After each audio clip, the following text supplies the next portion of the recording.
अमरावती जिले के सावंगी मगरापुर गांव में जलापूर्ति बाधित होने से परेशान ग्रामीणों के आंदोलन के बाद आखिरकार प्रशासन नींद से जागा है।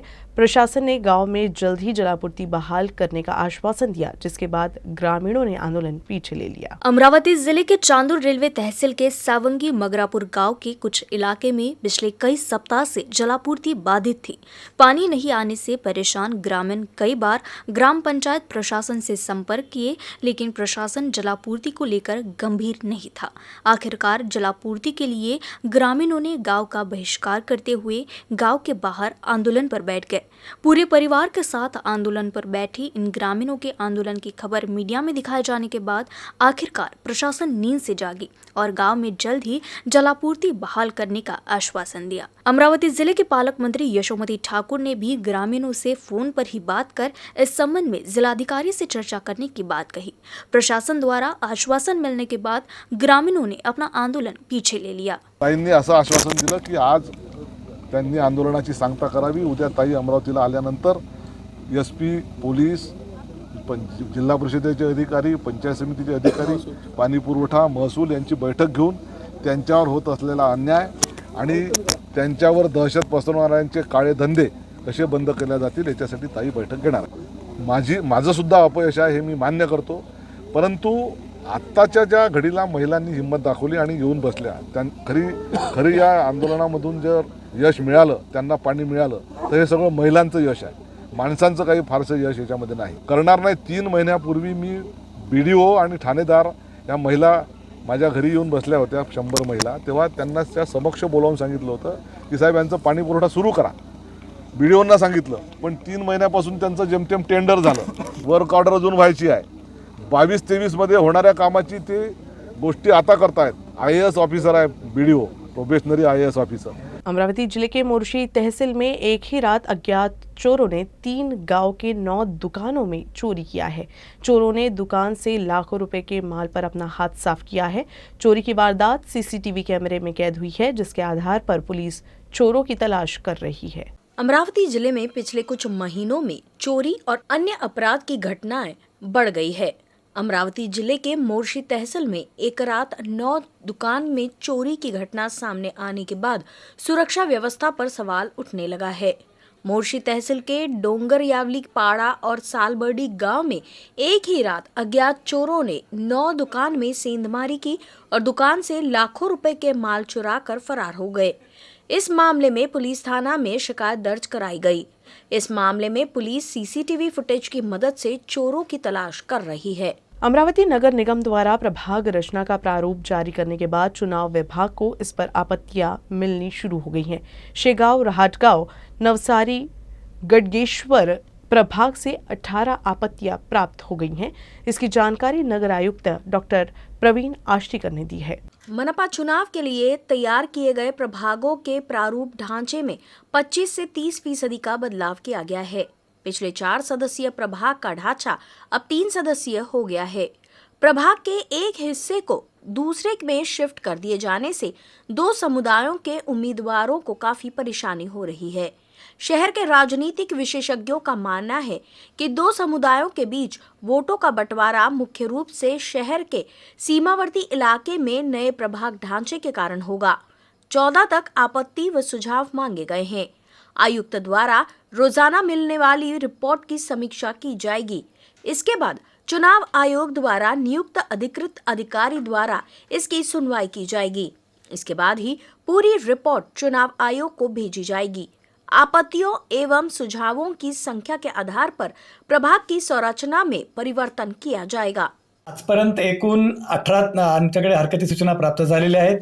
त्यामध्ये प्रामुख्याने वार्डाचे नावं जी दिलेली आहेत, आपण ते नावामध्ये बदल करावा, अंशतः बदल करावा किंवा पूर्णतः बदल करावा अशा प्रकारचे आहेत। 2 हरकती ज्या सूचना आलेल्या आहेत याच्यामध्ये वार्डाच्या हद्दीबद्दल आहेत।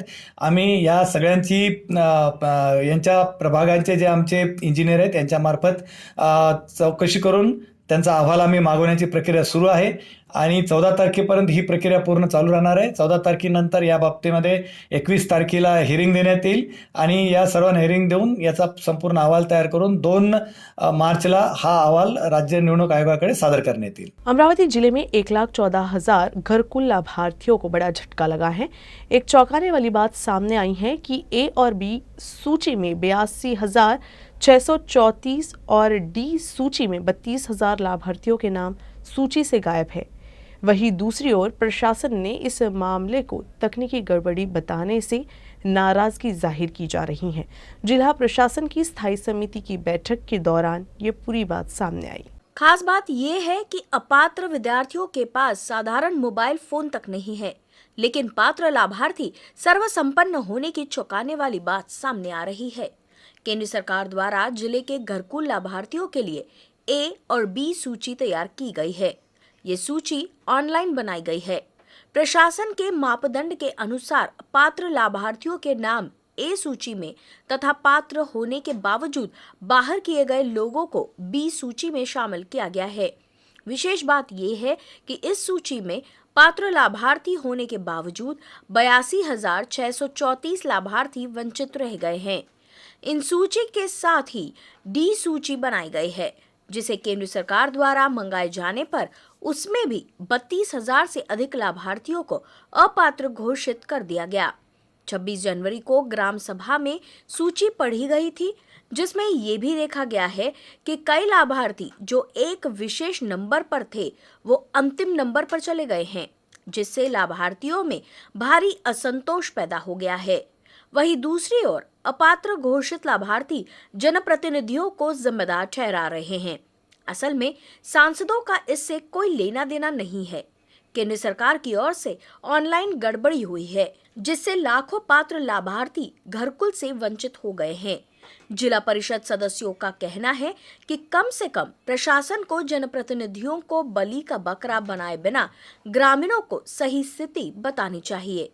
जिल्हा परिषदेच्या मार्फत निरनिराळ्या विभागामार्फत जसं की बांधकाम असो, सिंचन असो, पाणी पुरवठा असो, या विभागामार्फत ग्रामीण भागामध्ये ग्रामपंचायत स्तरावरती निरनिराळी कामं केली जातात आणि त्या कामाचं नियोजन, मंजुरात आणि पैशाचं आवंटन हे सुद्धा जिल्हा परिषदेच्या या जिल्हा स्तरावर केले जाते आणि त्या कामाचे कंत्राट संबंधित विभागामार्फत जारी केल्यावर त्या ग्रामपंचायती स्वतः तो जो काही ग्रामविकास खात्याचा निर्णय आहे त्या निर्णयानुसार ती कामं आपण कंत्राटदार एजन्सी म्हणून समोर येतात आणि ती कामं घेतात. अमरावती स्थायी समिति की बैठक में ग्राम पंचायत स्तर पर विकास कार्यों के रीटेंडरिंग के मामले में अधिकारियों से सवाल पूछा गया है. स्थायी समिति की बैठक के दौरान देखा गया कि निर्माण एवं पंचायत विभाग के अधिकारी केवल दर्शक की भूमिका में रहे. ग्राम पंचायत स्तर पर रीटेंडरिंग करने और ठेकेदारों के लाभ का मुद्दा उठने से जिला परिषद की स्थायी समिति की बैठक काफी हंगामेदार रही. शुक्रवार को जिला परिषद की स्थायी समिति की बैठक बुलाई गई. बैठक में अध्यक्ष बबलू देशमुख, उपाध्यक्ष विठल चौहान, विभाग अध्यक्षों सहित अधिकारी एवं कर्मचारी उपस्थित थे. सदस्य जयंत देशमुख ने बैठक के दौरान रिटेंडरिंग का मुद्दा उठाया. ग्राम पंचायत स्तर विकास कार्य जिला परिषद के निर्माण एवं पंचायत विभाग के माध्यम से किया जाता है, लेकिन एक बार काम का टेंडर हो जाने और जिला परिषद स्तर से धनराशि वितरित होने के बाद ग्राम पंचायत स्तर पर कार्य का रीटेंडरिंग किया जाता है. इन सभी प्रक्रियाओं से ग्राम पंचायत को कितना लाभ हुआ, इसका संबंधित विभाग के पास कोई रिकॉर्ड नहीं है. वर्ष 2019-2020 में साल में 577 कार्य, वर्ष 2020-2021 में 900 कार्य तथा वित्तीय वर्ष 21-22 में 696 विकास कार्यों का आदेश दिया गया था. हालांकि विभाग को ये नहीं पता था कि इससे ग्राम पंचायत को कितना लाभ हुआ. खास बात यह है कि विभाग को इस बारे में कोई जानकारी नहीं होने से जिला परिषद और ग्राम पंचायत को करोड़ों रुपए का नुकसान हो रहा है. तो जो काही ग्रामविकास खात्याचा निर्णय आहे त्या निर्णयानुसार ती कामं आपण कंत्राटदार एजन्सी म्हणून समोर येतात आणि ती कामं घेतात. माझा हा मुद्दा होता की ते कामं त्यांनी ती एजन्सी म्हणून स्वीकारल्यावर ती कामं पुन्हा नव्यानं फेरनिविदा करता येते का, सबलेट करता येते का, एक. आणि नंबर 2 की जर ती कामं कंत्राटदार म्हणून ते संबंधित ग्रामपंचायतींनी घेतली असतील हरकत नाही घेतली असतील तर त्या प्राकलनामध्ये त्या एस्टिमेटमध्ये जे कंत्राटदार प्रॉफिट म्हणून 10% तरतूद केलेली असते प्रत्येक ठिकाणी, त्या 10%चं त्यांच्या सामान्य फंडामध्ये उत्पन्न म्हणून ते त्या ठिकाणी दाखवतात का? आणि दुर्दैवानं आज सभागृहात पंचायत विभाग असो बांधकाम विभाग असो यांनी एकमेकाकडे त्याबाबत अंगुली निर्देश करून तो वेळ मारून देण्याचा प्रयत्न केला। इस मामले को लेकर अध्यक्ष बबलू देशमुख ने संबंधित विभाग को 10 दिन का समय दिया है और 10 दिन बाद एक और बैठक बुलाने का आदेश दिया है। अमरावती के विद्यार्थियों ने केवल देश में नहीं बल्कि अंतर्राष्ट्रीय खेल प्रतियोगिता में भी नाम रोशन किया है। नेपाल के पोखरा में 5वीं अंतर्राष्ट्रीय खेल प्रतियोगिता में अमरावती मनपा की कबड्डी टीम ने स्वर्ण पदक प्राप्त किया है। इस सफलता पर मनपा द्वारा खिलाड़ियों का सत्कार किया गया। नेपाल के पोखरा में 5वीं अंतर्राष्ट्रीय खेल प्रतियोगिता का आयोजन किया गया था। इस प्रतियोगिता में अमरावती मनपा के स्कूली बच्चों ने भी हिस्सा लिया। खास बात है कि अमरावती खिलाड़ियों को राष्ट्रीय स्तर पर स्वर्ण पदक जीतने के बाद अंतर्राष्ट्रीय कबड्डी चैंपियनशिप में देश का प्रतिनिधित्व करने का मौका मिला। इस प्रतियोगिता में छात्रों की टीम ने मेजबान नेपाल की टीम को हराकर गोल्ड मेडल अपने नाम किया। फाइनल मुकाबले में अमरावती मनपा के खिलाड़ियों को 31 अंक मिले, जबकि नेपाल की टीम को महज 25 अंक मिले। टीम ने स्वर्ण पदक और 12 व्यक्तिगत स्वर्ण पदक जीते। इन सभी खिलाड़ियों को उनकी शानदार सफलता के लिए मनपा द्वारा सत्कार किया गया। इस अवसर पर महापौर चेतन गावंडे, मनपा आयुक्त डॉक्टर प्रवीण आष्टीकर, सत्तापक्ष नेता तुषार भारतीय, विपक्ष के नेता बबलू शेखावत, शिक्षा समिति के अध्यक्ष गंगाताई अंभोरे सहित अन्य गणमान्य व्यक्ति उपस्थित थे। महापौर चेतन गावंडे ने खिलाड़ियों की सराहना की। नाशिकच्या महापौरांसोबत बोलणं झालं, अतिशय सुंदर असं काम आपण नाशिकला केलेलं आहे, पुण्याला केलेलं आहे, पिंपरी चिंचवडला केलेलं आहे। माझी आपल्याला विनंती आहे, कारण ज्या विचारांतून आपण महानगरपालिकेच्या शिक्षण विभागाकडे पाहतो आणि आमची ज्या विचारावर आम्ही काम करतो की जोपर्यंत समाजाचा शेवटचा घटक विकसित होत नाही तोपर्यंत खऱ्या अर्थानं भारत पुढे जाऊ शकत नाही आणि उद्याचा भारत आपल्या समोर बसलेला आहे। त्यामुळे आपण सर्वात जास्त लक्ष या शिक्षण विभागाकडे देऊन या शिक्षण विभागाला सर्वात जास्त निधी कसा देता येईल याकडे सुद्धा येणाऱ्या अर्थसंकल्पामध्ये आपण स्वतः जातीने लक्ष घ्यावं। आमच्याकडनं जे जे सहकार्य लागेल ते सहकार्य आम्ही देण्याचा जरूर प्रयत्न करू। अमरावती जिले के मोर्शी तहसील के लीदा में नियमों की अनदेखी करते हुए भैंसों की लड़ाई का आयोजन किया गया। इस लड़ाई को देखने के लिए ग्रामीणों की भीड़ जुट गई। ग्रामीण इलाके में मनोरंजन के लिए अलग अलग आयोजन होते हैं, इनमें भैंसों की लड़ाई भी है। हालांकि इस तरह के लड़ाई के आयोजन में भैंसों को ही नुकसान पहुंचता है, इसीलिए सुप्रीम कोर्ट ने इस तरह के आयोजन पर रोक लगाई है। लेकिन इसके बावजूद मोर्शी तहसील के लिहिदा गांव में पशु संरक्षण नियम की अनदेखी करते हुए भैंसों की लड़ाई का आयोजन किया गया। इस दौरान बड़ी संख्या में ग्रामीण भी इकट्ठा हुए थे।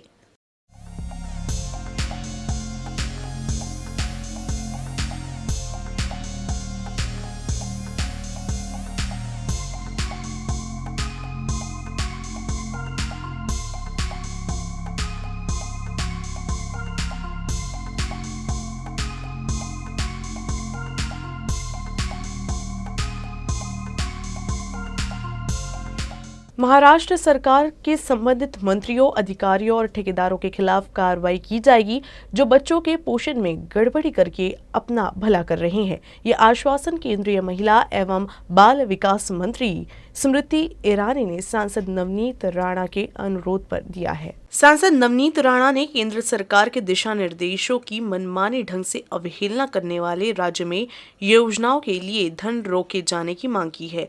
केंद्र सरकार का अपमान करने वाले और बच्चों के भविष्य के साथ खिलवाड़ करने वाले बेईमान प्रशासकों, अधिकारियों और ठेकेदारों के खिलाफ भी कार्रवाई की मांग राणा ने की। लोकसभा में रवि राणा की टिप्पणी से संकेत मिलता है कि महाराष्ट्र राज्य में इस योजना में केंद्र सरकार के पैसे को बर्बाद करने वाले मंत्रियों, अधिकारियों और ठेकेदारों के खिलाफ कार्रवाई किए जाए। अमरावती जिले के अचलपुर में 18वीं सदी का एक विशेष ताला है जो जवर परिवार से संबंधित है।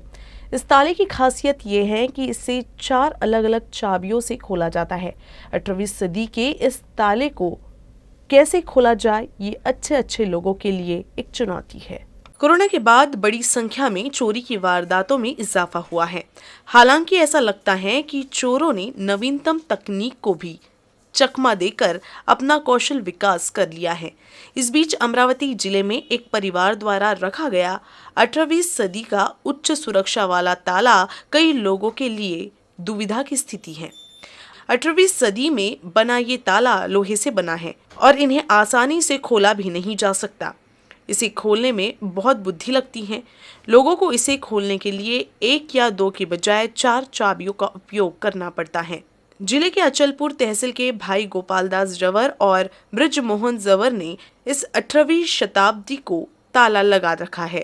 पेशे से कर संग्रहकर्ताओं के परिवारों ने कई दुर्लभ और पुरावशेषों का संग्रह किया है।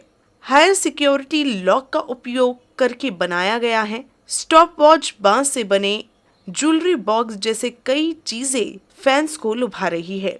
बढ़ती चोरी के जमाने में ये ताला कई लोगों के लिए कौतूहल का विषय बन गया है।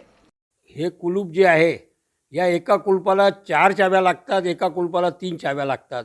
मात्र चाबी आणि कुलूप तुमच्याजवळ दिल्यानंतर तुम्ही उघडू नाही शकत. त्याला उघडाचं टेक्निकल वेगळं आहे. काहून की त्याच चाब्यामध्ये पाणी आहे त्यांचे, त्या पाण्यानंच ते उघडल्या जाईल, नंतर चाबी लागल. आणि एक चाबी लावल्याशिवाय बाकीचे दोन चाब्या कुठं लागतात हे दिसणार नाही. पण पहिलीच चाबी लावताना तुम्हाला माहीत असणं आवश्यक आहे. आता हे तर जुन्या लोकांनी जसं स्वतःच्या सेफ्टीच्या हिशोबाने हे जुने कुलप बनवलेले आहे. आता त्यांनी कोणते टेक्निकल वापरले, काय वापरले हे तर आम्ही काही सांगू शकत नाही. असे कुलपं मिळणं मुश्किल आहे. आता ज्यांच्याजवळ असेल जुने तर त्यांनी ते जपून ठेवले असेल, जसे आम्ही ठेवले आहे. बनणं नाही आहे हे कुलप. काहून की त्या काळात लेथ मशीन वगैरे काहीच नव्हती. आज लेथ मशीन असल्यावरही असे कुलूप नाही बनू शकत. तोडासाठी तर काय की जसं कापून किंवा काही करून तोडू शकतात, पण ते तोडणंही तेवढंच भारी आहे जितकं म्हणजे ते खोलणं भारी आहे. आता काय आहे की कोणाजवळ एक चाबी मिळाली तरी तो या 4 चाव्या असल्याशिवाय ताला नाही उघडू शकत ना. आपलं देवाचं स्मरण करायची टायमिंगची घड्याळ आहे. ही घड्याळ 5 मिनटं चालते. जर 5 मिनटं आपल्याला देवाची आराधना करायची असेल तर आपल्या हातावरची किंवा भिंतीवरची घड्याळ पाहायची गरज नाही. ही आधुनिक पुरातन काळात बनलेली घडी आहे. ही 5 मिनटं पूर्ण चालते. त्याच्यानंतर ही दुसरी एक घडी आहे, ही 1 तासाची घडी आहे. जर 1 तास आपल्याला पूजा करायची असेल तर ही घडी आपण अटकून सण्या किंवा आपल्या समोर ठेवून सण्या 1 तासपर्यंत आपण देवाची आराधना करू शकतो. बुल्ढाना जिले के जलगांव जामोद तहसील के सुनगांव के नागरिक इन दिनों पानी की समस्या से जूझ रहे हैं। ग्रामीणों का कहना है कि ग्राम पंचायत द्वारा उन्हें 1 सप्ताह से पानी की आपूर्ति नहीं की जा रही है। इसी विषय को लेकर नागरिकों ने ग्राम पंचायत और प्राधिकरण कार्यालय में जाकर अपनी समस्या रखी। 2017 के समझौते के अनुसार सुनगांव को 140 गांव की क्षेत्रीय जलापूर्ति योजना में शामिल किया गया था और समझौते के अनुसार वारी हनुमान बांध से पानी यहां तक पहुंचने की जानकारी दी गई थी। लेकिन आज भी 140 ग्राम योजना वारी हनुमान बांध का पानी सुनगांव के भाग्य में नहीं है, बल्कि गांव के अलग अलग दिशाओं में अलग अलग बोरवेल से 4-5 जगहों पर पानी इकट्ठा कर बांटा जा रहा है, जो स्वास्थ्य के लिए खतरनाक है।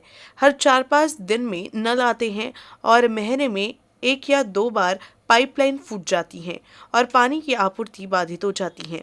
ऐसा लगातार 2 साल से हो रहा है। इसी तरह गांव वालों ने पानी का 32 लाख रुपए का बिल कैसे चुकाया, जिसका इस्तेमाल ही नहीं हो रहा था। ऐसा सवाल गांव वालों में उठा है। जब नागरिक जीवन प्राधिकरण कार्यालय पहुंचे तो उन्होंने शाखा अभियंता से बातचीत की और उनके द्वारा दी गई जानकारी के अनुसार 2017 से सुनगांव में नियमित जलापूर्ति शुरू कर दी गई है और उन्होंने सोचा कि ग्राम पंचायत इस पानी का उपयोग और वैकल्पिक आपूर्ति क्यों नहीं कर रही है। साथ ही उन्होंने कहा कि हमारी योजना में कोई खामी नहीं है और ये योजना सुनगांव को पानी की आपूर्ति करने में सक्षम है। हालांकि पिछले 3 महीने से बिलों का भुगतान नहीं होने के कारण इस कनेक्शन को बंद करने की जानकारी अधिकारियों ने दी। ग्राम पंचायत ने कहा कि अगर बिल का भुगतान किया गया तो हम पानी को नियमित कर देंगे। इस क्षेत्र के विधायक डॉक्टर संजय कुटे और सूनगांव से पंचायत समिति के दोनों सदस्य और जिलाधिकारी के सदस्य निर्वाचित हुए हैं। नए आए सरपंच और ग्राम सेवक को 32 लाख रुपए के बिल का भुगतान कैसे करना है, इस बारे में दुविधा का सामना करना पड़ रहा है। हालांकि इसी उदासीनता का खामियाजा ग्रामीणों को भुगतना पड़ रहा है, जो जल्द ही समाधान की उम्मीद कर रही हैं। सुनगाव पाणीपुरवठा योजनेला आपण पहिले नियमित पाणीपुरवठा करत होतो, पण या 3 महिन्यापासून पाणीपुरवठा बंद खंडित केलेला आहे की त्यांच्याकडे असलेली थकबाकी त्यांनी भरलेली नाही आहे आणि त्यांच्याकडे आज रोजी 31,96,891 रुपये थकबाकी आहे। त्याच्यामध्ये त्यांनी पहिले आम्हाला 87,600चा चेक दिलेला होता, तो कॅश झाला आणि 1 लाख रुपयाचा चेक जो दिला होता तो बाउन्स झालेला आहे। तर त्याचे पैसे अजून काही मिळाले नाही। आता यांच्याकडे इतकी थकबाकी असल्यामुळे आम्हाला तो पाणीपुरवठा त्यांनी काहीतरी प्रमाणात पैसे भरून पाणीपुरवठा करावा आणि सुरळीत पाणीपुरवठा आम्ही करू शकतो। त्यांनी काहीतरी टप्प्याटप्प्याने आमच्याकडे पाण्याचे थकबाकी असलेले पैसे भरावे। 140 गावचं 2018 पासूनचं पाणी चालू झालेलं आहे, पण प्रत्यक्षात काही मिळालेलं नाही। त्यासाठी जीवन प्राधिकरणच्या कार्यालयाला पत्रव्यवहार केलेला आहे आणि आता गावाला पाणी मिळण्यासाठी आम्ही परत प्रयत्न करू। सध्या कोणतं पाणी सुरू आहे गावाला? सध्या ते विहिरीचं आणि बोरचं चालू आहे। पण पाईपलाईन तर दर महिन्याला फुटत राहते, त्याच्याबद्दल काय तरतूद? त्याच्यासाठी आता 15 आयोगातून आम्ही तरतूद करून नवीन पाईपलाईन टाकण्याचा प्रयत्न करू। वरिष्ठांशी चर्चा करू BDO साहेबासोबत आणि ते नवीन पाईपलाईन टाकायचा प्रयत्न करू। सध्या परिस्थितीत जीवन प्राधिकरणचं आपल्या ग्रामपंचायतकडे बिल किती आहे? सध्या म्हणजे 2020 पर्यंतचं 20 लाख आहे, त्याच्यानंतरचं ते बिल आलं होतं पण ते घेतलं नाही। तर साधारणतः 30-35 लाखापर्यंत असू शकतं। प्रत्यक्षात पाणी पण मिळालं नाही आणि हे बिल आपण भरणार काय यापुढं? नाही, पाणी मिळालंच नाही, त्याचं बिल आपण कसं भरणार आहे? त्याचं आपण मीटरची मागणी केली आहे आणि काही मीटर दिलं नाही आपल्याला। मग तुम्ही त्यांना असा प्रश्न केला काय, पत्रव्यवहार केला काय की आम्हाला कधी पाणीच मिळालं नाही तर बिल कसं आलं? हा, त्यांना ठराव दिलेला आहे ना, ठराव घेऊन त्यांना दिलेला आहे। न्यूज रूम से बस इतना ही। खबरों का सिलसिला यूं ही चलता रहेगा। आप देखते रहिएगा UCN न्यूज अमरावती।